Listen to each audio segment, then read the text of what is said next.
Cockroach জনতা party CJP এবং ভারতের কেন্দ্রীয় সরকারের মধ্যে তৃতীয় দফা বৈঠকের মাত্র কয়েক ঘন্টা আগে পদত্যাগের ঘোষণা দিলেন দেশটির শিক্ষামন্ত্রী ধর্মেন্দ্র প্রধান।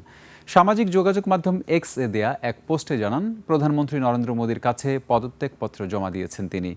আন্দোলনের মুখে মোদীর মন্ত্রিসভায় এটি প্রথম কোনো পদত্যাগ। আর এর পরে বাকি দুই দাবিও কেন্দ্র সরকার মেনে নেয়ায় আন্দোলন প্রত্যাহারের ঘোষণা দিয়েছে ককরোচ জনতা পার্টি। বিস্তারিত জানাচ্ছেন শাহরিয়ার জামান। এক মাসের বেশি সময় ধরে দিল্লির যন্তর মন্তরে চলা শিক্ষার্থীদের আন্দোলনের মূল দাবিই ছিল শিক্ষামন্ত্রী ধর্মেন্দ্র প্রধানের পদত্যাগ। অবশেষে শনিবার প্রধানমন্ত্রী নরেন্দ্র মোদীর কাছে পদত্যাগপত্র জমা দেন তিনি।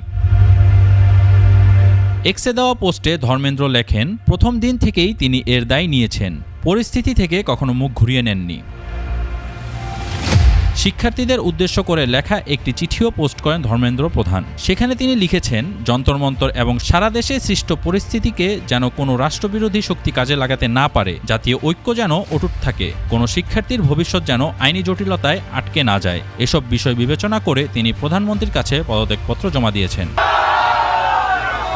পদত্যাগের খবর ছড়িয়ে পড়তেই যন্তর মন্তরে উল্লাসে ফেটে পড়েন আন্দোলনকারীরা। ককরোচ জনতা পার্টির সামাজিক মাধ্যমে লিখেছে, শিক্ষার্থীদের শক্তি দীর্ঘজীবী হোক। সংগঠনটির প্রতিষ্ঠাতা অভিজিৎ দীপকে বলেন, এই সরকারের আমলে কেউ পদত্যাগ করে না, এমন ধারণা ভেঙে দিতে পেরেছেন আন্দোলনরত শিক্ষার্থীরা।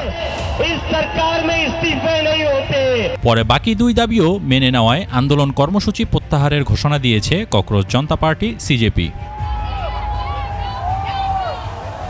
শাহরিয়ার জামান, ডেস্ক রিপোর্ট, 21 টেলিভিশন।